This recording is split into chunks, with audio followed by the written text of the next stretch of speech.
Hello, everybody, and welcome to Book Club. Yay, book club. Book Club. So we're reading The Book of Forgiving by the Tutus, and you can find information about last week if you click on the link above that says books. And you'll find all the information for this book, including how to purchase it if you're so inspired. I'm Pastor Megan Rohrer at Grace Lutheran here in San Francisco, Sunset District, where we have worship every Sunday at 10 a.m.-ish, and you can join us in person or online. And I'm Rohrer, and I'm Megan's partner, and I'm here for worship at 10 a.m. on Sunday as well. He's the one pushing the live stream button, so you're welcome. Right? Yes. And you read your book. I read my chapter. Unlike other television shows or things you might watch on YouTube where everyone shows up and they spend the whole book club realizing nobody read the book. Okay. So this week we read the introduction and we read chapter 1. The gist of what's going on in the introduction is the idea that everyone and everything deserves forgiveness, and no matter what the crime was, forgiveness is possible. Do you think that's true? It seems to be. I mean, if somebody can forgive something as, atrocious as what happened during apartheid, then I think it's possible for a lot of things. Well, let me ask you this. Yeah. Using my loud voice so everyone can hear at home. So you have family members that died in the Holocaust. Yes. Have you forgiven Hitler? I haven't specifically thought about it in those terms. But if everyone's worth forgiving, Yeah. then even the Holocaust is worth forgiving. Like, the worst thing you can imagine, the Tutus are saying, is forgivable. And not everybody agrees with that. Yeah. That's true. Do you think it's actually true? I don't know. But I think that also their point is that there's no way for you to move on until you forgive. And there's no way, and that ultimately you're doing yourself an injury if you hold on to these things and don't forgive. And you're not hurting the person that you're not forgiving. Well, some Do you think cases Hitler you are. cares if we don't forgive? Hitler does not care how I feel about anything. Historical evidence to prove that. Yeah. Yeah. Part of, I've had a lot of training in PTSD care and trauma care. And part of what I learned in my trauma care is that trauma, or particularly PTSD or post-traumatic stress disorder, is living in the past. It's reliving a traumatic event that happened in the past, but reacting as if it's happening now. And so if forgiveness is not pulling those things from the past and reliving those hurts as if they're happening now, then I can see how that's a way to heal yourself from trauma. The Tutus also talk about how forgiving people unconditionally, which is the way that the Tutus suggest that we forgive, without saying, you have to apologize and then I'll forgive you, or you have to understand what you did was bad before I forgive you, because that still keeps you in the victim space. I'm waiting for you to finally figure out why you're in trouble so that I can forgive you. Right. And I'm waiting for you to tell me that you're sorry before I'll forgive you. And so the idea is that we can choose to forgive for our own health and to untether ourselves from those who have harmed us.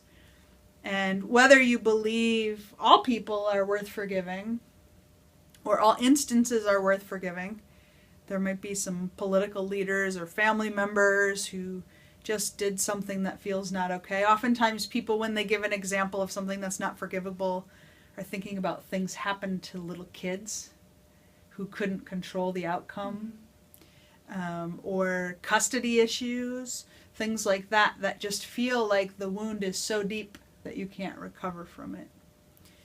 So I just thought that was an interesting thing to think about, whether or not you agree with that.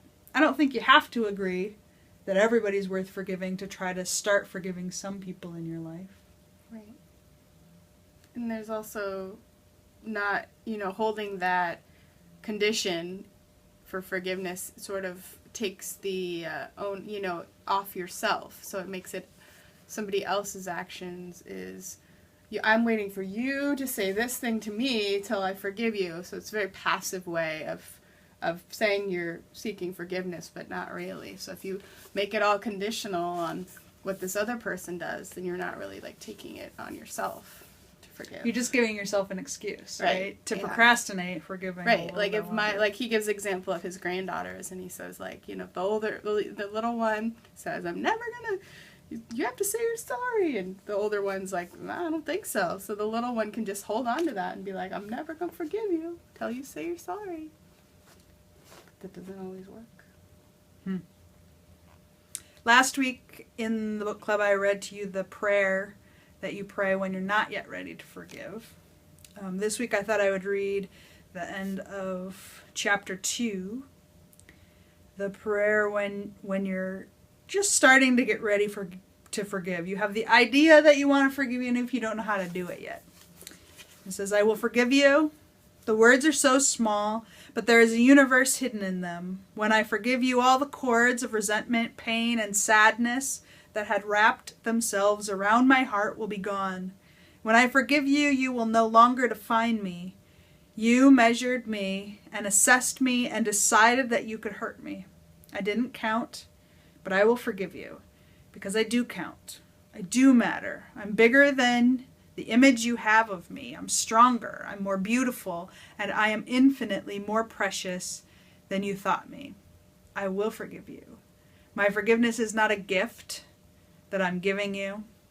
When I forgive you, my forgiveness will be a gift that gives itself to me.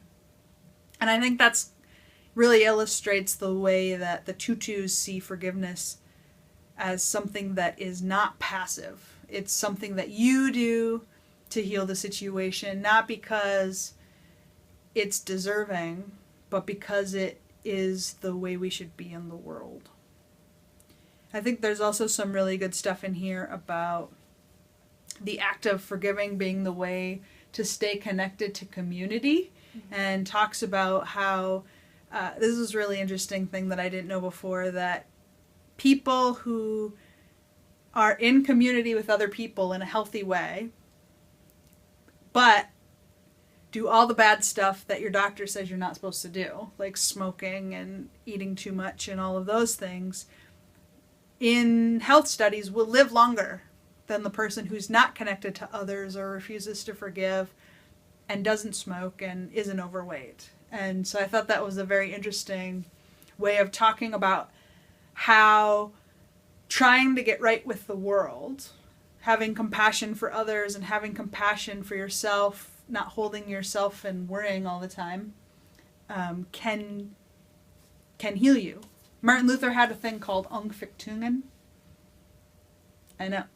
And Umfichtungen was this constriction of his bowels. He had diarrhea all the time. He was cranky. Cranky and stressed out. Diarrhea was to Martin Luther what depression was to Sylvia Plath, right? So he was anxious about everything. He thought you had to do everything right. He thought you had to have a to-do list for every moment of the day. Sound familiar? Mm-hmm. Not to me. But he held it all in, and his stress made his intestines and his guts very, very unhappy. And so this is about releasing all that stress inside of yourself and finding ways to be happier. Mm-hmm. Have less diarrhea, apparently. Among other things. Yeah. But it makes sense, right? Like having a community helps you, holds you up. It helps you. You don't have to take on things alone. You have a whole support system. Even if you're smoking, you still have a support system. And all your buddies smoking with you. All your buddies smoking with you. Maybe, that's better than smoking alone, I guess, right? Mm-hmm. Yeah. I guess. I guess. We don't advocate smoking. It's No, bad for your smoking health. is bad But for if you you, do but- smoke, you're not in trouble. We can't see you. We're on YouTube. We forgive you. No. No. We don't have to forgive you. You didn't do anything wrong. I'm just kidding. The other thing that I wanted to let you know, that I posted on the blog right down here, either down here or up here, I posted it somewhere on this same page that you're on, is a link to the Tutu's forgiving process. And if you don't want to read the book, or even if you want to supplement the book, they have an online piece where you can have daily activities to do and daily readings to help you get in the mood to forgive. So if you don't want to like commit to a book, you can do it online for 30 days. And hopefully it'll go better than your gym membership in January when you make your New Year's resolution. Yep. Right? What did you notice, Laurel, in the book that either surprised you or made you go, oh?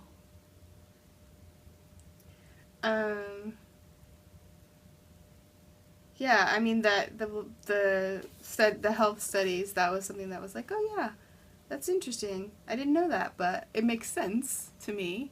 And I know you already read that opening prayer last time, but I really like that prayer. Like I like how it's full of potential, but it also lets you get there in your own time, you know? It doesn't say, you must forgive right this, you must do this now. It says, I want to get there, this is my process, but I'm not there yet, but I'm working on it. You want to read it again? It's really good. It is I read really it at good. church on Sunday too. I feel like you can't hear it enough.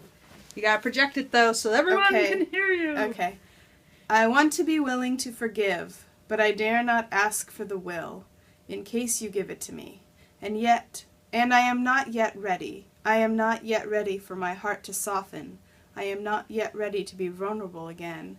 Not yet ready to see that there is humanity in my tormentor's eyes, or that the one who hurt me may also have cried. I am not yet ready for the journey. I am not yet interested in the path. I am at the prayer before the prayer of forgiveness. Grant me the will to want to forgive. Grant it to me not yet, but soon.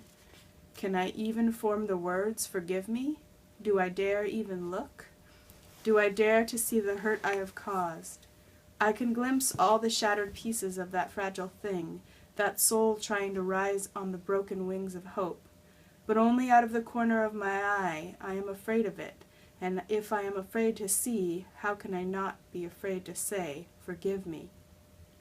Is there a place where we can meet, you and me, the place in the middle, the no man's land, where we straddle the lines, where you are right and I am right too, and both of us are wrong and wronged? Can we meet there and look for the place where the path begins, the path that ends when we forgive? It's a good one.